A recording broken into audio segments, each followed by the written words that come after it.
Hello les guys, j'espère que vous allez bien. On se retrouve dans un nouvel épisode pour parler d'amitié et de sentiments. Je suis bien entourée, mais je n'arrive pas à exprimer ce que je ressens. C'est un problème que je vois beaucoup autour de moi. Des filles qui sont bien entourées, qui ont des amis de qualité, qui sont prêtes à les écouter, à les soutenir, à faire les démarches avec elles, à les porter émotionnellement. Mais ces personnes, elles sont renfermées sur elles veulent pas parler, elles veulent pas dire ce qu'elles ressentent et du coup leur santé mentale vacille tout le temps. Dans cet épisode, on va parler du pourquoi tu as du mal à t'exprimer, comme je dis tout le temps, comprendre pourquoi on a du mal à faire certaines choses, ça nous permet aussi de déceler les solutions nous-mêmes. Mais évidemment, je vous laisse pas toute seule, je vais aussi vous donner les clés qui peuvent vous aider à vous ouvrir à vos amis. Sans plus tarder, on va rentrer dans l'épisode, mais avant ça, pose-toi, prends de quoi boire, prends de quoi noter surtout parce que l'épisode va être riche et une fois que c'est fait, on peut commencer. La première raison de ce comportement, c'est la société dans laquelle on vit. On est dans une société hyper individualiste, chacun pense à soi, à ses propres intérêts, on va pas vers les autres pour parler de nos sentiments, on est mieux servi que par soi-même, mieux vaut être seul que pas accompagné. Bref, vous connaissez toutes ces phrases-là. À longueur de journée, on les a sur les réseaux sociaux et tout le monde les répète à tout va. C'est dangereux parce que sans s'exprimer, sans extérioriser des pensées qui sont minimes mais qui nous dérangent quand même, on part sur une logique d'accumulation. On accumule, alors qu'on aurait pu s'exprimer sur un sujet et ensuite la vie continue. Mais comme on accumule, on arrive ensuite à des stades de dépression, on arrive à des stades de santé mentale qui vacillent, mais à un degré qui est grave, et on ne comprend pas pourquoi, on ne sait pas comment on en est arrivé là. Alors que si on avait utilisé les gens autour de nous, à qui on fait confiance, des personnes bien, parce que là j'ai parlé d'être bien entouré, ça veut dire que vous avez des personnes à qui vous pouvez vous confier. Si vous aviez utilisé ces personnes pour parler de vos sentiments, demander des conseils, être soutenu, vous n'en serez pas où vous en êtes aujourd'hui. Et ça, c'est hyper important de l'avoir en tête. La société individualiste, c'est la première raison de ce comportement, de votre manque de confiance en vous pour parler de ce que vous ressentez. La deuxième raison qui te bloque dans l'expression de tes sentiments auprès de tes amis, c'est le renfermement sur ton introversion. Les introvertis, c'est vrai qu'elles gardent les choses pour elles, qu'elles règlent les problèmes seules, que leurs sentiments, leurs blessures, leurs chagrins, elles vont le garder pour elles, elles vont le traiter en intérieur. Mais il y en a beaucoup qui se cachent aussi derrière cette introversion pour ne pas travailler sur l'expression de leurs besoins, sur l'expression de leurs sentiments. Et dit comme ça, on dirait ouais mais ça pose pas de problème, si elles règlent ses problèmes toutes seules, pourquoi ça dérangerait les autres ? Ça peut déranger les autres dans le cas où ce qui te dérange, tu le fais ressentir mais tu le dis pas. Dans une amitié, par exemple, t'en as marre que ton ami te coupe tout le temps la parole, tu le dis pas mais ton expression faciale, elle le montre. Et en fait, t'aurais juste pu le dire. Et les choses, elles seraient mises à plat. Mais comme tu le dis pas, c'est la personne en face qui doit chercher ce qui te dérange. Et en fait, c'est hyper égoïste de penser comme ça parce qu'on est dans une logique d'amitié, on est dans une logique parfois familiale. Et donc, ça s'entretient à deux. Ce qui dérange, il faut le mettre à plat, il faut le dire. Et donc, il y en a beaucoup qui se cachent derrière cette introversion pour ne pas travailler, pour ne pas parler de ce qui dérange. Et c'est pas bien de faire ça, parce que vous pouvez perdre vos relations à cause de ça. Donc, la deuxième raison qui vous bloque dans l'expression de vos sentiments, c'est votre renfermement sur votre introversion. La troisième raison qui vous bloque, c'est votre passé. Est-ce que vous avez été trahi ? Si vous avez été trahi, ça explique probablement votre blocage aujourd'hui.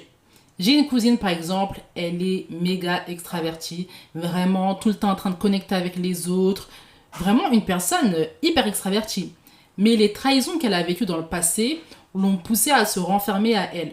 Et du coup, elle parle pas de ce qu'elle ressent. Je suis l'une des seules personnes à qui elle se confie. Le reste, elle se confie pas et pourtant elle est très bien entourée.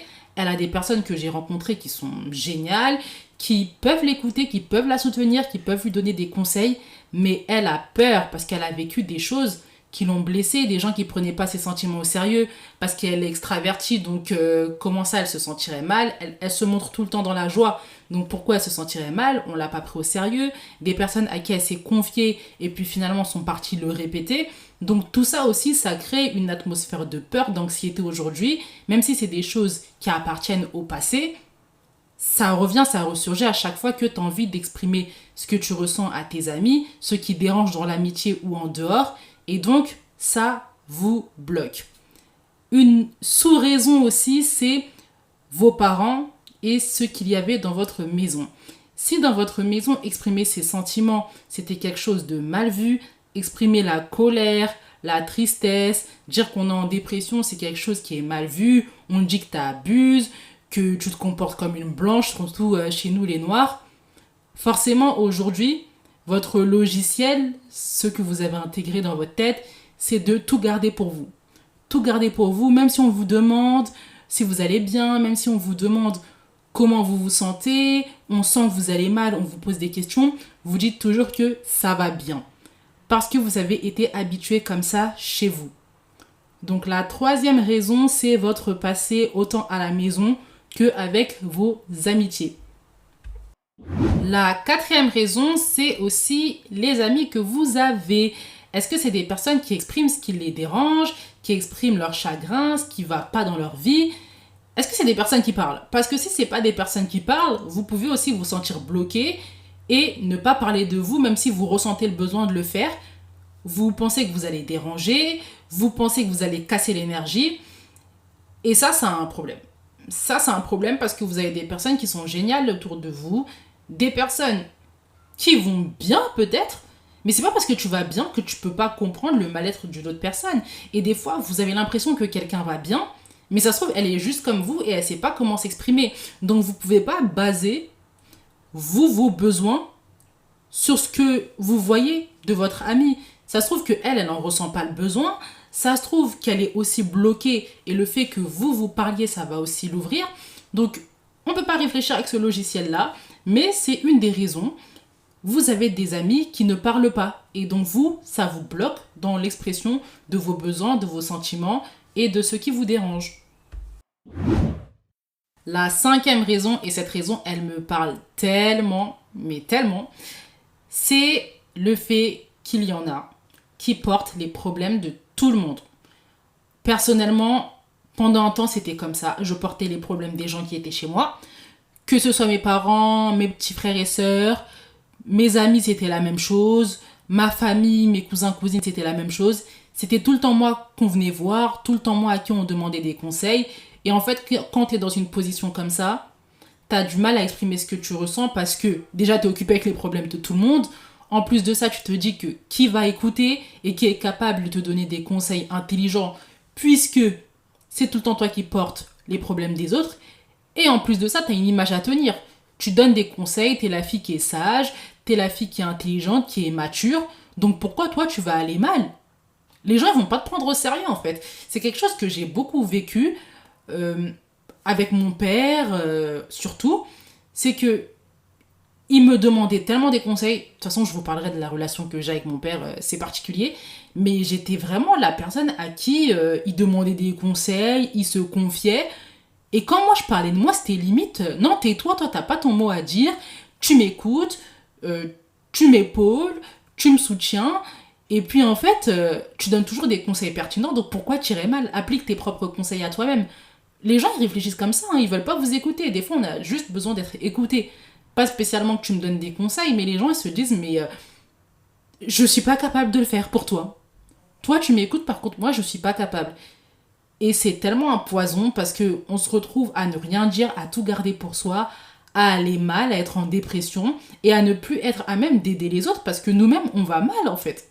C'est quelque chose que j'ai vécu, de toute façon je vous en parlerai dans un autre épisode, mais il y a vraiment cette raison, le fait de tout porter sur soi, d'avoir tout sur nous, tout sur les épaules, avoir les problèmes de tout le monde, ça bloque énormément pour l'expression de soi, de nos sentiments, et je voulais en parler, trop important. Et enfin, la dernière raison, c'est votre peur d'être un fardeau pour les autres. Vous avez grandi dans une famille où vos parents avaient des problèmes et ils vous ont appris dès petits à ne pas à leur en rajouter. Alors en rajouter en exprimant votre colère, en exprimant ce qui vous chagrinait, ce qui vous blessait. Et donc vous arrivez dans vos amitiés avec des gens qui ne sont pas vos parents, mais vous arrivez toujours pas à parler parce que vous avez la peur d'être un fardeau. Ça, c'est quelque chose que vous traînez depuis votre enfance. Ma meilleure amie, pendant longtemps dans notre amitié, elle parlait pas parce qu'elle avait peur de me rajouter des problèmes. Et ça, pourquoi? Parce que chez elle, sa maman, en effet, elle avait déjà des problèmes à gérer et elle avait intégré qu'il fallait qu'elle se fasse toute petite, qu'elle ne s'impose pas, qu'elle soit pas le centre de l'attention pour ne pas rajouter des problèmes dans la tête de sa mère qui en avait déjà assez. Et donc en fait, elle est venue dans notre amitié. Moi, je suis pas sa mère, j'ai pas les problèmes de sa mère, mais comme c'est une logique qu'elle traîne depuis son enfance, elle a mis ça dans notre amitié et il y a même un temps où on s'est séparés. Moi, je l'avais laissé tomber. Je vous en reparlerai dans un autre podcast parce que je me disais, mais elle parle pas d'elle. Moi, je parle de moi. Je m'ouvre, je m'exprime et elle me donne des conseils, elle m'écoute, elle m'épaule. Mais quand moi, j'ai envie de l'aider, elle parle pas. Et j'avais l'impression en fait qu'elle me cachait des choses, qu'elle n'était pas à 100% dans l'amitié et ça m'avait vraiment freiné. Dans tous les cas, je vous en reparlerai dans un autre épisode. Mais là, vous voyez bien dans ce cas-là que c'était vraiment la peur d'être un fardeau. Je l'ai compris après. Mais cette peur-là d'être un fardeau, ça vous bloque énormément. Vous n'arrivez pas à parler de vous, même si vous en ressentez le besoin. Vous aimeriez qu'on vous écoute, mais vous avez peur d'être un fardeau. Du coup, vous ne dites rien. Et ça, c'était la dernière raison. Là, on va passer aux conseils un peu que je peux vous donner pour réussir à vous confier à vos amis, aux gens qui vous entourent. Le premier conseil que je peux vous donner, c'est de reconnaître que vous en avez besoin et de l'assumer. Vous en avez besoin, vous le savez, mais vous l'assumez pas. Vous assumez pas que vous avez besoin des autres en fait pour vous sentir bien. Vous assumez pas que si vous vous exprimiez, ça vous ferait du bien. Vous assumez pas parce que c'est aussi associé à la faiblesse dans votre esprit. Il faut enlever cette idée de la tête. C'est pas la faiblesse de parler, c'est une force justement de se montrer vulnérable et de se dire que plus tard j'irai bien et je serai même à même d'écouter les personnes qui vont mal autour de moi. Donc reconnaissez déjà que vous en avez besoin, assumez surtout que vous en avez besoin, c'est la première étape parce que quand on assume et qu'on reconnaît quelque chose, tout de suite nos actions elles se mettent en place dans cette direction. Ça, c'est le premier conseil. Le deuxième conseil que je peux vous donner, c'est de faire le bilan émotionnel de votre vie. Qu'est-ce qui te chagrine? Qu'est-ce qui te blesse? Qu'est-ce qui te rend triste? Qu'est-ce qui te met en colère? Et pourquoi? C'est hyper important de faire le bilan émotionnel parce que quand vous vous exprimeriez à votre ami, il ne faut pas que vous disiez des choses superficielles ou dire des choses que vous pensez qui vous font mal, mais en vrai, pas tant que ça. Ça arrive quand vous n'êtes pas allé au fond de vous, vous n'avez pas creusé suffisamment et donc vous vous retrouvez à avoir des conseils sur des sujets que vous pouvez gérer tout seul. Et ça, là, je dis surtout ça pour mes introvertis du game. Mes introvertis. Vous voulez tellement prouver aussi des fois que, ouais, bah si, j'arrive à m'exprimer, je suis sortie de ma zone de confort, mais en vrai, vous avez parlé de quelque chose qui vous chagrine pas plus que ça. Vous avez parlé de quelque chose qui vous blesse pas plus que ça, tout ça pour dire que vous avez fait un pas, vous avez fait quelque chose. Non, si vous parlez de quelque chose qui vous touche vraiment, qui vous chagrine vraiment, c'est l'essence de cet épisode. Parlez de ce qui vous blesse et de ce qui vous chagrine pour avoir des conseils qui sont pertinents, pour avoir une écoute, une oreille aussi qui est associée et qui est pertinente pour ce que vous avez à dire. C'est très important. Le troisième conseil que je peux vous donner, c'est de regarder autour de vous et de vous demander à quel ami vous allez parler du problème que vous avez choisi. C'est très important. Pourquoi ? Parce que c'est pas parce que vous avez des amis avec qui vous partagez vos passions, avec qui vous partagez vos centres d'intérêt, que vous allez raconter un problème en particulier. Je vais vous donner un exemple. Par exemple, moi j'ai une amie qui est très responsable, qui s'occupe de ses petits frères et sœurs. C'est vraiment une petite maman. Et moi, je rencontre ces problèmes avec mes petites sœurs. Elles sont grandes, mais c'est moi qui gère quand même un petit peu. Et quand j'ai envie de lui parler d'un doute, d'un problème, de ma fatigue, je sais que c'est elle que je vais voir.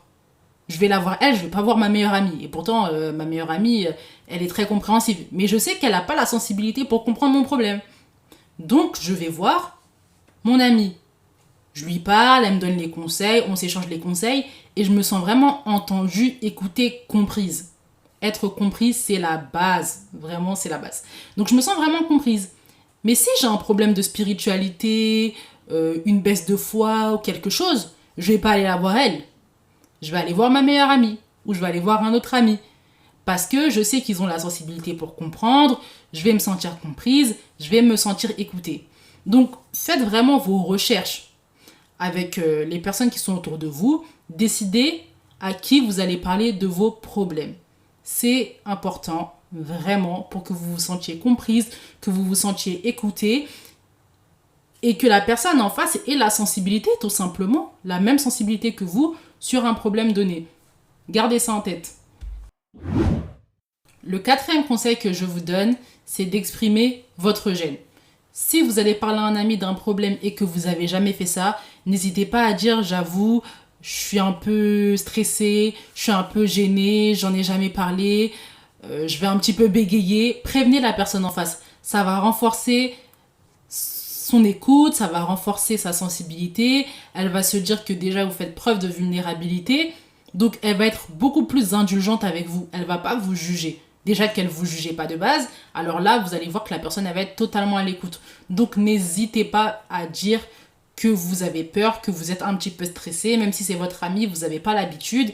Et donc vous êtes dans une position qui vous gêne un peu, mais que vous allez faire l'effort. Vous allez voir tout de suite, la personne en face, elle va se détendre, même son langage corporel, elle va vous rassurer et ça va aller beaucoup plus vite pour vous et ce sera beaucoup moins stressant, je vous assure. Enfin, le dernier conseil que je vous donne, et ça c'est un conseil pour toutes les personnes qui ont été trahies, qui ont peur d'être trahies à nouveau. C'est le conseil de l'épisode, donc écoutez bien, ouvrez bien vos oreilles. Assumez ce que vous avez à dire à 100%. Si l'information, elle sort demain, est-ce que tu vas en dépression? Si la réponse, elle est oui, ne dis rien. Ne dis rien, ne dites rien, ce n'est même pas la peine. Parce que c'est une information que vous assumez pas encore à 100%. Si l'information, elle sort demain et que tu es triste, tu te sens trahi, tu te sens pas bien, ça se comprend, c'est normal, une trahison, ça fait toujours mal. Mais t'es pas dévasté, c'est que l'information, tu l'assumes. C'est que tu l'assumes au final et que tu peux aller t'exprimer à 100% parce que tu sais que ça te fait du bien. Tu sais ce que ça te rapporte en fait d'en parler. Moi, c'est toujours une phrase que je me pose. Une question que je me pose, pardon. Si demain l'information elle sort, est-ce que je peux assumer? La réponse, c'est tout le temps oui. J'hésite jamais, la réponse est tout le temps oui. Et si la réponse est non, je n'en parle pas. Parce que c'est quelque chose que je ne suis pas capable d'assumer. Quand je sais que j'assume une information, j'y vais, je m'exprime à 100%, je sais ce que ça me rapporte de parler, je sais que ça m'apporte du bien-être, de l'écoute, de la paix. Et si l'information, elle sort demain, dans tous les cas, ça m'a rapporté de la paix, de la tranquillité, de la joie au moment où j'en ai parlé. Donc l'information, elle est sortie, ok, mais on en fait quoi? Faut laisser ça. Dans tous les cas, je parlerai dans un autre épisode des informations qui sortent, des trahisons, et de pourquoi il faut pas les prendre si au sérieux qu'on en a l'habitude. J'en parlerai dans un autre épisode, mais en tout cas, ce 5e conseil, gardez-le bien en tête. Assumez tout ce que vous dites. Ça va vous sauver. Et en fait, on ne vous trahit même pas. En fait, la plupart du temps, on ne vous trahit pas. Donc, c'est juste pour vous, pour votre bien-être, pour vous rassurer. Mais ayez ça en tête. C'est hyper, ultra important. Un petit bonus. À la fin de la discussion avec votre ami, prenez des notes sur ce que vous avez ressenti. Est-ce que ça vous fait du bien? Est-ce que vous allez mieux? Est-ce que vous allez pas mieux? Est-ce que c'était difficile pour vous d'en parler? Est-ce que c'était pas difficile? Est-ce que vous allez recommencer prochainement? Est-ce que vous avez parlé du problème dans sa globalité ou juste une partie parce que vous aviez encore peur de vous exprimer? Faites le bilan émotionnel. Faites le bilan de ce que vous avez ressenti. Ça va vous aider pour vous donner une démarche à suivre, une marche à suivre pour la suite. Et ça se trouve, vous vous êtes pas senti bien, ça vous a fait du mal, c'était difficile. Et soyez libre en fait de le noter, c'est vos sentiments, c'est vos feelings, personne ne va vous juger pour ça. Mais faites le bilan pour ne pas repartir dans cette zone-là si ça vous a fait du mal, ou repartir dans cette zone si ça vous a fait du bien. Mais en tout cas, faites le bilan, sachez comment vous vous êtes ressenti, comme ça vous avez un petit peu la ligne directrice à suivre. On arrive déjà à la fin de cet épisode, c'est passé hyper vite. J'espère qu'il vous a plu, merci d'avoir écouté jusqu'à la fin. j'ai envie de vous motiver un petit peu, de vous booster juste avant de terminer. C'est des étapes qui prennent du temps, je sais que c'est difficile. Moi, j'en parle avec beaucoup de facilité parce que j'ai réussi à passer ce cap-là. Mais il faut savoir que pour une personne comme moi qui a été extravertie, ça n'a pas toujours été facile. Et je suis encore entourée de personnes aujourd'hui qui ont du mal à s'exprimer, notamment ma mère. Et je vous ferai un podcast sur ses difficultés à s'exprimer. Je trouve que c'est hyper intéressant et pourquoi pas avec elle d'ailleurs. Si je l'ai avec moi, ce sera encore meilleur. Mais prenez votre temps, c'est pas facile. La progression, ça prend du temps. Soyez patient, soyez content de vos petits progrès et ça viendra avec le temps. J'espère vraiment que vous avez appris plein de choses de cet épisode. On se retrouve sur mon TikTok, Wendy Grace. Dans tous les cas, je vous mettrai le lien dans la description. C'est là-bas qu'on continue de débattre, de parler de nous, de ce qu'on a appris de l'épisode, de ce qui peut être amélioré aussi, et vous me donnez vos ressentis. En tout cas, prenez soin de vous, passez une excellente journée. Je vous fais plein de bisous et à la prochaine. Bye bye.